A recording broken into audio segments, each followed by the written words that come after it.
तर विद्यार्थ्यांना कळवा स्पेशल आणि फ्रेश या सुपर क्लासमध्ये सर्वांचेच रोजच्या सारखेच मनापासून स्वागत आहे।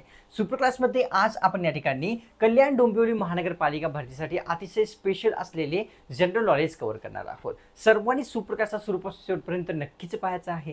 तसेच विद्यार्थ्यांनो, कल्याण डोंबिवली महानगरपालिका असो किंवा येणारी तलाठी भरती जे की 1700 पदासाठी येणार आहे, या दोन्ही भरतीसाठी अतिशय महत्त्वाचे असलेले आपण काय आहे 580 पेजेसचे एक PDF तयार केलेली आहे। विद्यार्थ्यांनो, या PDF मध्ये विद्यार्थ्यांनो आपल्याला सर्व काही मिळणार आहे जे की आपल्याला व्हॅल्युएबल आहे। प्रत्येक एक्झाम मध्ये आपल्या PDF मधील बरेच क्वेश्चन्स येत आहेत। जर तुम्ही इच्छुक असाल PDF घेण्यासाठी तर या ठिकाणी पाहून घ्या, हा जो नंबर आहे यावर विद्यार्थ्यांनो आपल्याला काय करायचं आहे, कॉल नाही व्हॉट्सअप करायचा आहे, ही सर्वांना रिक्वेस्ट आहे। जोही इच्छुक विद्यार्थी आहे त्या सर्वांनी तर नक्कीच करायचं आहे। तसेच तुम्ही चॅनलवर नवीन आला असाल तर आणखी एक रिक्वेस्ट म्हणजे तुम्ही चॅनलला सबस्क्राइब लगेच करून घ्या। सबस्क्राइब करण्यासाठी कोणताही शुल्क लागत नसतो, सबस्क्राइब करणे एकदम फ्री असते। तसेच लाईक करून तुमच्यातर्फे थोडासा प्रोत्साहन पण नक्कीच दाखवायचा असतो। चला मग सुपर क्लासला सुरुवात करूया। सर्वात पहिला प्रश्न कव्हर करूया। प्रश्नात विचारलेला आहे की कल्याण डोंबिवली महानगरपालिकाचे क्षेत्रफळ जे आहे ते किती चौरस किलोमीटर आहे ते सांगायचं आहे। किती आहे चौरस किलोमीटर मध्ये? 50.50, 67.65, 70.20 किंवा 40.60। तर कल्याण डोंबिवली महानगरपालिकेचे क्षेत्रफळ 67.65 चौरस किलोमीटर मध्ये असलेले लक्षात येते। कव्हर करूया प्रश्न दुसरा।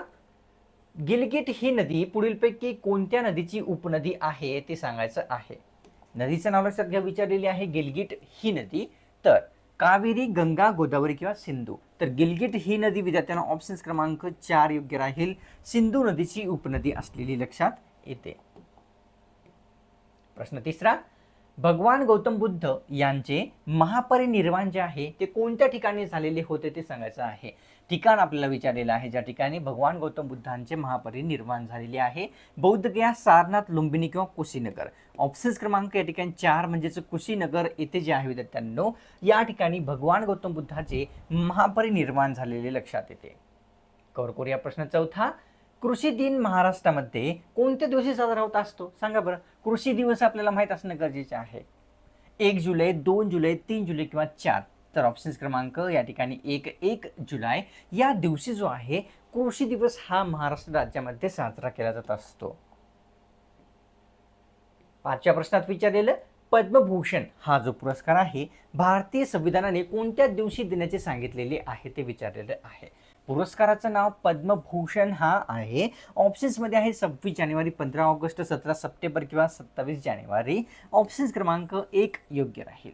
26 जानेवारी या रोजी पद्मभूषण पुरस्कार हा देण्यात येत असतो।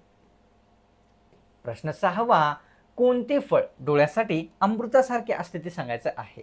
डोळ्यासाठी अमृतासारखे असणारे फळ तर अंगूर, आंबा, संत्रा किंवा आवळा। तर ऑप्शन्स क्रमांक 4 आवळा हे फळ जे आहे डोळ्यासाठी अमृतासारखे काम करते हे लक्षात येते। प्रश्न 7वा। महाराष्ट्रातील पहिले वन्यजीव अभयारण्य पुढीलपैकी कोणते आहे? पहिले वन्यजीव अभयारण्य भीमाशंकर आहे का, राधानगरी, यावल किंवा वरीलपैकी नाही? तर ऑप्शन्स क्रमांक योग्य आहे आपल्यासमोर 2 राधानगरी अभयारण्य पहिले वन्यजीव अभयारण्य असलेले महाराष्ट्रातील कळते। प्रश्न 8वा। कोणत्या राज्यामध्ये एरंडीचे जे उत्पादन आहे सर्वात जास्त होते ते राज्य कोणते आहे ज्यामध्ये एरंडीचे उत्पादन होते? आंध्र प्रदेश आहे का, गुजरात, वरील दोन्ही किंवा मध्य प्रदेश? तर ऑप्शन्स क्रमांक 3 योग्य राहील, म्हणजेच गुजरात तसेच आंध्र प्रदेश या दोन्ही राज्यामध्ये एरंडीचे उत्पादन सर्वात जास्त होत असते। प्रश्न 9वा। महाराष्ट्रातील कोणत्या जिल्ह्यामध्ये सर्वात जास्त तळे आहेत ते विचारलेले आहे। सर्वात जास्त तळ्यांचा समावेश कोणत्या जिल्ह्यात आहे? जालना, भंडारा, बीड किंवा अमरावती? ऑप्शन्स क्रमांक 2 भंडारा या जिल्ह्यामध्ये सर्वात जास्त जे आहे विद्यार्थ्यांनो तळे असलेले लक्षात येतात। कव्हर करूया प्रश्न या ठिकाणी 10वा। महाराष्ट्रात सर्वात कमी लोकसंख्या कोणत्या जिल्ह्यात आहे ते सांगायचं आहे। 2011 नुसार आपल्याला विचारलेलं आहे की कोणत्या जिल्ह्यात आहे? गडचिरोली, चंद्रपूर, सिंधुदुर्ग किंवा अमरावती? ऑप्शन्स क्रमांक विद्यार्थ्यांना या ठिकाणी 1 योग्य आहे। गडचिरोलीमध्ये सर्वात कमी लोकसंख्या असलेली लक्षात घ्यायची आहे। कव्हर करूया प्रश्न 11वा। तर मुंबईमध्ये भूमिगत चळवळ पुढीलपैकी कोणी सुरू केलेली होती? ठिकाण कोणतं आहे? मुंबई विचारलेलं आहे भूमिगत चळवळ. तर नाना पाटील यांनी केली होती का? जयप्रकाश नारायण, दादोबा तळखरकर किंवा वरीलपैकी नाही? ऑप्शन्स क्रमांक विद्यार्थ्यांना 2 योग्य राहील. जयप्रकाश नारायण यांनी भूमिगत चळवळ कोणत्या ठिकाणी? मुंबई या ठिकाणी सुरू केलेली होती. प्रश्न 12वा, लोकमान्य टिळकांनी गीता रहस्य हा ग्रंथ लिहिलेला आहे, सर्वांनाच माहीत आहे. पण काय सांगण्यासाठी लिहिलेला आहे गीता रहस्य ग्रंथ हे कोणालाही माहीत नसेल. सामवेद, भक्तिवेद, कर्मयोग किंवा वरील सर्व. तर गीता रहस्य हा जो ग्रंथ आहे लोकमान्य टिळकांनी कर्मयोग सांगण्यासाठी या ठिकाणी लिहिलेला लक्षात येतो. कव्हर करूया. प्रश्न या ठिकाणी पुढचा जो की आहे 13वा. ब्राह्मो समाजाची जी सभा आहे ती विचारलेली की कोणत्या दिवशी भरवली जात असे? समाजाचं नाव लक्षात घ्या. समाजाचं नाव आहे या ठिकाणी विचारलेलं ब्राह्मो समाज. शुक्रवार, शनिवार, रविवार किंवा सोमवार. ऑप्शन्स क्रमांक या ठिकाणी 1 शुक्रवारी जे आहे ब्राह्मो समाजाची सभा भरवली जात होती हे कळते. प्रश्न कव्हर करूया या ठिकाणी 14व्या क्रमांकाचा. संभाजी महाराजांचा जो जन्म आहे तो विचारलेला आहे की पुढीलपैकी कोणत्या ठिकाणी झालेला होता? संभाजी महाराजांचा जन्म. तर रायगड, शिवनेरी, पुरंदर किंवा अजिंक्यतारा. तर ऑप्शन्स क्रमांक विद्यार्थ्यांनो या ठिकाणी 3 पुरंदर येथे जे आहे या ठिकाणी संभाजी महाराज यांचा जन्म झालेला कळतो.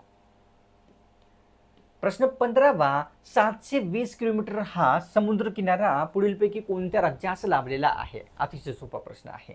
720 किलोमीटरचा समुद्र किनारा लाभलेले राज्य महाराष्ट्र, पंजाब, गुजरात किंवा कर्नाटक. आपल्या राज्याला जे आहे विद्यार्थ्यांनो 720 किलोमीटरचा समुद्र किनारा लाभलेला लक्षात येतो. प्रश्न 16वा. प्रसिद्ध असलेला चुलिया धबधबा कोणत्या नदीवर स्थित आहे ते विचारलेलं आहे. नदीचं नाव ज्यावर चुलिया धबधबा आहे. कोयना, चंबळ, कावेरी, कृष्णा. ऑप्शन क्रमांक 2 चंबळ नदीवर चुलिया धबधबा हा असलेला आपल्या सर्वांना दिसतो. प्रश्न कव्हर करूया या ठिकाणी 17वा. रांजणगाव येथील अष्टविनायक गणपती कोणत्या नावाने ओळखला जात असतो ते सांगायचं आहे. रांजणगाव येथे अष्टविनायक गणपती आहे तो महागणपती, विघ्नेश्वर, चिंतामणी किंवा अष्टविनायक. तर ऑप्शन्स क्रमांक या ठिकाणी 1 म्हणजेच महागणपती या नावाने रांजणगाव येथील असलेला विद्यार्थ्यांनो गणपती अष्टविनायक गणपती ओळखला जातो हे आपल्याला लक्षात येते. कव्हर करूया. पुढचा प्रश्न. शेकोटी या कादंबरीचे लेखक पुढीलपैकी कोण आहेत? महत्वाचे आहे. TCSने IBPSने विचारलेलाच प्रश्न आहे. तर यशवंत पाटणे, आशा मुरकुटे, सुनीता देशपांडे किंवा सुमित्रा नेमाडे. तर ऑप्शन क्रमांक विद्यार्थ्यांनो 1 योग्य आहे. म्हणजेच यशवंत पाटणे यांनी जे आहे शेकोटी कादंबरीचे लेखक असलेले लक्षात घ्यायचे आहे. प्रश्न 19वा. महाराष्ट्र मानवाधिकार आयोगाचे या ठिकाणी मुख्यालय कोणत्या ठिकाणी स्थित आहे ते विचारलेलं आहे. मुख्यालय महाराष्ट्र मानवाधिकार आयोगाचे मुंबई, पुणे, ठाणे, नाशिक. ऑप्शन्स क्रमांक 1 योग्य आहे. मुंबई येथे महाराष्ट्र मानवाधिकार आयोगाचे मुख्यालय आहे. प्रश्न 20वा. मीना आदिवासी जमात भारतातील कोणत्या राज्यामध्ये आढळते ते विचारलेलं. मीना आदिवासी जमात गुजरात, पंजाब, राजस्थान किंवा बिहार. तर ऑप्शन्स क्रमांक विद्यार्थ्यांना या ठिकाणी योग्य आहे. आपल्यासमोर 3 राजस्थान या ठिकाणी मीना आदिवासी जमात आढळते हे लक्षात घ्यायचं आहे. प्रश्न 21वा. खासी ही आदिवासी जमात भारतातील कोणत्या राज्यामध्ये प्रामुख्याने आढळते ते सांगायचं आहे. कोणती या ठिकाणी विचारलेली? खासी आदिवासी जमात. मेघालय, मिझोरम, मणिपूर किंवा नागालँड.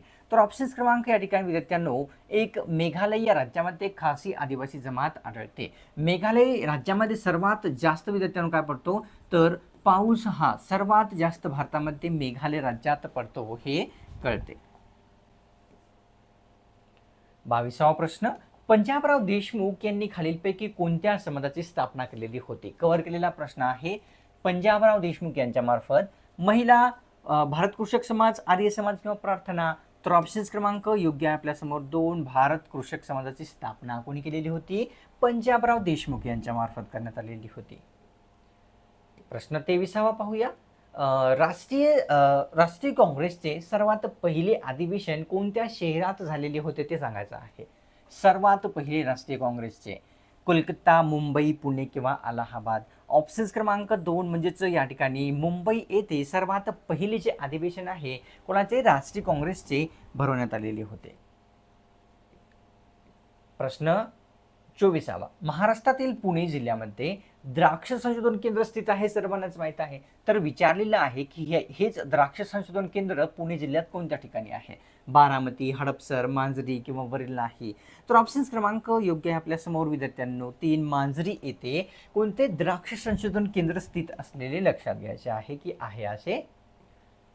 कांदा कापताना पुढीलपैकी कोणता वायू त्यातून बाहेर पडत असतो ज्यामुळे आपल्या डोळ्यामध्ये अश्रू येतात कांदा कापत असताना? तर नायट्रोजन, सल्फर, ऑक्सिजन किंवा वरील नाही. तर सल्फर वायू हा जो आहे कांदा कापल्याच्या नंतर त्यातून बाहेर पडतो हे कळते.